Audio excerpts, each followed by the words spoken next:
Welcome back to Hannity. So with days to go until the first GOP debate, we sent our team of producers to capture a focus group with pollster Frank Luntz in the all-important primary state of New Hampshire in order to learn what Republican voters really think about this GOP field. Here's what the focus group said about Donald Trump being a possible Republican nominee. This is a live sitcom we're watching here. You better watch what you ask for, because you just might get it, and it won't be good. The people of the United States are agreeing with what he is saying, and they're standing up and they're clapping, and the other Republicans better stop making fun of him, because they made fun of Ronald Reagan, and I think Donald Trump could possibly become the next president of the United States of America.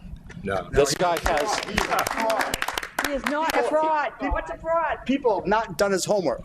People have not done their homework on Donald Trump. Look at his books. He's been all over the fence on issues over the years. He changes his views like he changes his underwear. I don't already care. 6 out of 10 people, 6 out of 10 independents have already said they will not vote for Donald Trump. I don't care. It doesn't matter. The people in the United States, and I am against the fact that they are saying that low information voters. I am against the fact that you're insulting my intelligence because I am for Donald Trump. He donated to Hillary. I don't He's donated care. to Schumer. I don't He's care. donated to I don't care. all these Democrats. He's a Democrat. What does Donald Trump stand for? Making America. Give me the I programs want that a he has president that's going to want to do what the taxpayers want him to do, and what the Constitution says he's supposed to do, not what Donald wants Donald to do. I think he'll get the jobs, but I think he'll also get the right people to bring the constitutionality back of this country. To know and have an intimate sense of what this constitutional republic is supposed to stand All he for. has to do is read. All he has to do is read. $10 billion. He's worth $10 billion.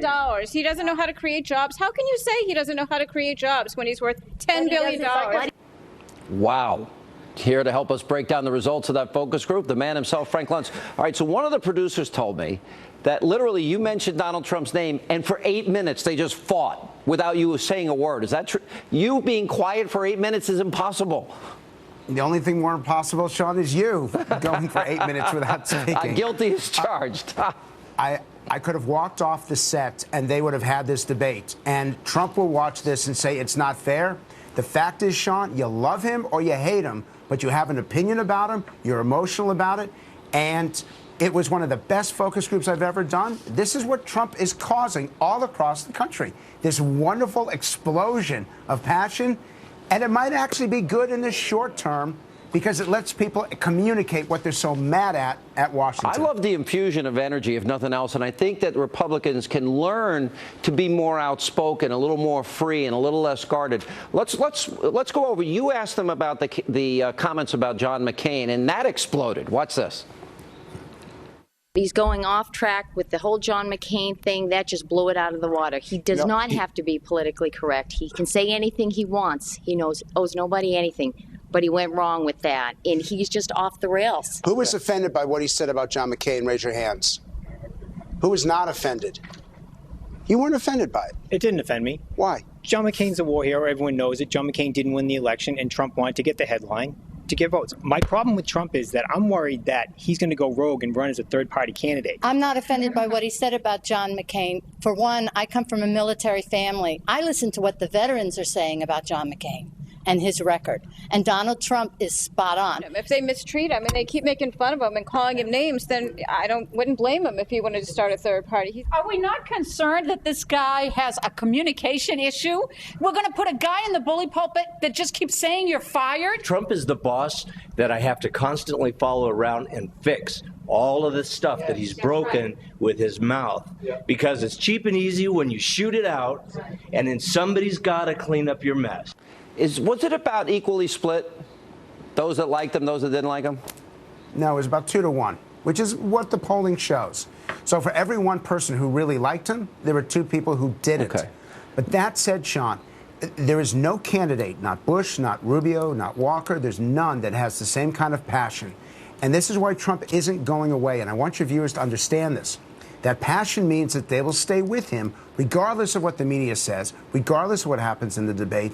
And frankly, I think Trump's going to be at 25 or even 30% within the next 30 days. It's one of the things you're obsessed with, and I mean this in a good way. You always talk about the tone, the tone, the tone. You dial Trump in tone. Watch this.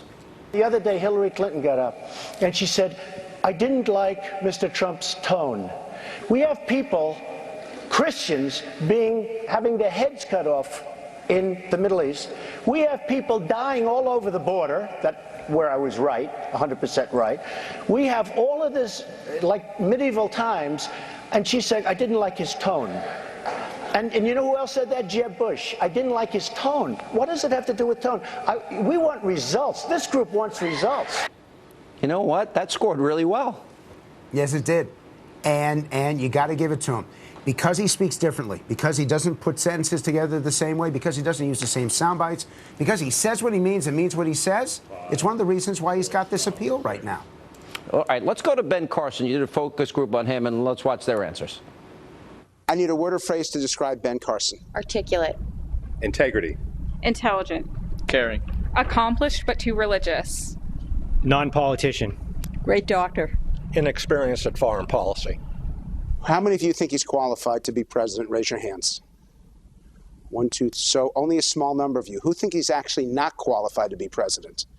So a majority of you. I don't think he knows enough about the other outside world, Putin, Iran, Afghanistan. He hasn't been involved in the system. There are better candidates out there at the current time. I think he'd be a great Surgeon General or Director of Health and Human Services, but not as a president. Very well intentioned, but it's a big job. Is it too big a job? For him, I think so.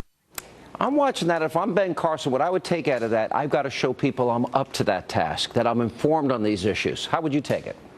Exactly. That they like him. They like him a lot as a person, but they're not convinced that he's the next president of the United States. All right, great work as always. Now, you're going to join us for the rest of the week. We're going to go through all the other candidates. All right, Frank Luntz, a lot of fun watching those focus groups. By the way, did you yell at them or were you nice? I was nice at them, and I invite anyone in the audience. Go to luntzglobal.com, and you, too, can be in one of these focus groups. Luntzglobal.com. Thank you, Frank Luntz. Coming up next tonight, right here. You don't want to miss it on Hannity. What's the big difference between a Democrat and a socialist? You're the chairman of the Democratic Party. Tell me the difference between you and a socialist. The relevant debate that we'll be having over the course of this campaign is what's the difference between a Democrat and a Republican? I think there's Hamada, DNC chairwoman Debbie Wasserman Schultz. She cannot seem to explain the difference between the Democratic Party and socialism. The great one, Mark Levin, returns. He responds to those comments and more. Straight ahead.